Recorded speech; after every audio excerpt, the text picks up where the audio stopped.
नमस्कार।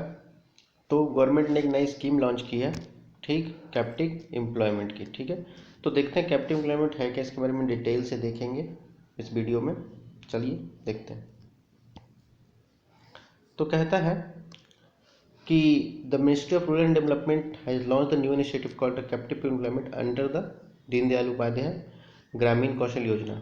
ठीक है, तो दीनदयाल ग्रामीण कौशल योजना के अंडर न्यू इनिशिएटिव लॉन्च की गई कैप्टिव एम्प्लॉयमेंट के बारे में। ठीक है, और दीनदयाल उपाध्याय ग्रामीण कौशल योजना किसके अंडर आता है? मिनिस्ट्री ऑफ रूरल डेवलपमेंट के अंदर आता है। ठीक है, तो अब ये कैप्टिव एम्प्लॉयमेंट है क्या, तो देखते हैं उसको कैप्टिव एम्प्लॉयमेंट क्या कहता है। तो any employer or industry that provide employment to a candidate in their own organization or its own subsidiary and has a suitable in-house training facility।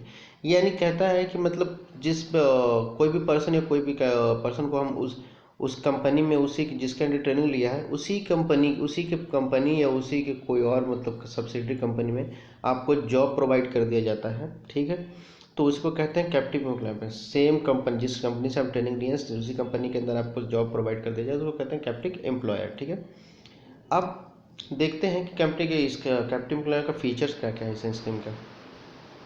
तो कहता है it's aim to train more than 31,000 rural youth in their own established और subsidiary company.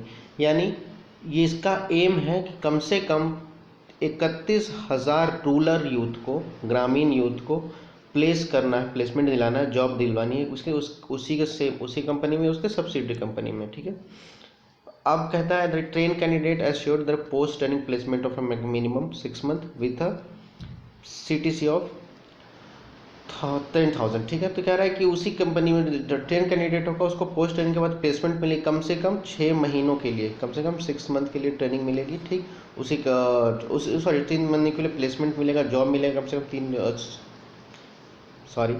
6 महीनों के लिए job मिलेगा कम से कम उसी कंपनी के प्लेसमेंट जब होगा तो उसमें, और कितने के पेमेंट पे? कम से कम कह रहा है 10,000 के पेमेंट पे मिलेगा। ठीक है, अब इसके ऑब्जेक्टिव क्या क्या है, तो बेसिकली इस स्कीम के ऑब्जेक्टिव हो जाएगी। तो अब देखिए the greater industry participant in skill rural youth.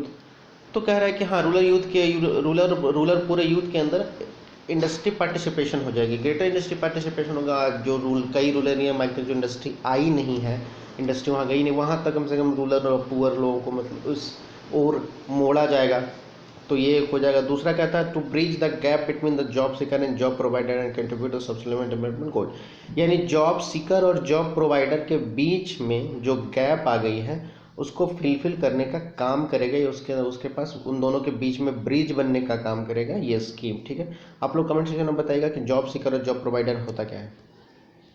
ठीक है, अब देखते हैं ये जिसके अंडर ये स्कीम आया है, तो वो है क्या। तो दीनदयाल उपाध्याय ग्रामीण कौशल योजना लॉन्च कब हुआ था? 2014 में। ठीक है, किस मिनिस्ट्री के अंडर लॉन्च हुआ था? तो अंडर रूरल डेवलपमेंट मिनिस्ट्री के अंडर। ठीक है, अब इसका ऑब्जेक्टिव क्या था इस स्कीम का कि demand led skill training aim at rural poor youth between 15 to 35 year of age. यानी स्किल ट्रेनिंग प्रोवाइड करनी थी रूरल पुअर यूथ को। ठीक है, ग्रामीण में जो गरीब लोग हैं, गरीब यूथ हैं, बच्चे हैं, उनको जिनकी एज 15 से 35 साल के बीच है उनको। अब मैंडेटरी कवरेज था कम से कम, उसमें जो ट्रेनिंग प्रोवाइड किया जाएगा उसमें कम से कम आपको SC/ST के 50% को लेना है। ठीक है, माइनॉरिटी के 15% को लेना है, और वुमेन के 33% को लेना है। ठीक है, इनको ये लेना कंपलसरी है, मतलब ये एक तरह से कहिए तो मतलब इनका मैंडेटरी है इतने परसेंटेज के पीपल को लेना। ठीक है, और ये स्कीम था कि not just training, career progression. यानी आप जिस प्रोफेशन में, जिस करियर में बिल्डअप करेंगे उसके लिए और प्रोग्रेशन प्रोवाइड कराने की बात कर रहा था। ठीक है, तो ये रहा आपका इस स्कीम के बारे में, कैप्टिव एम्प्लॉयमेंट जो गवर्नमेंट ऑफ इंडिया ने लॉन्च किया अंडर रूरल डेवलपमेंट के थ्रू। ठीक है, वीडियो अच्छी लगी हो तो लाइक एंड सब्सक्राइब कर दीजिएगा। Thank you.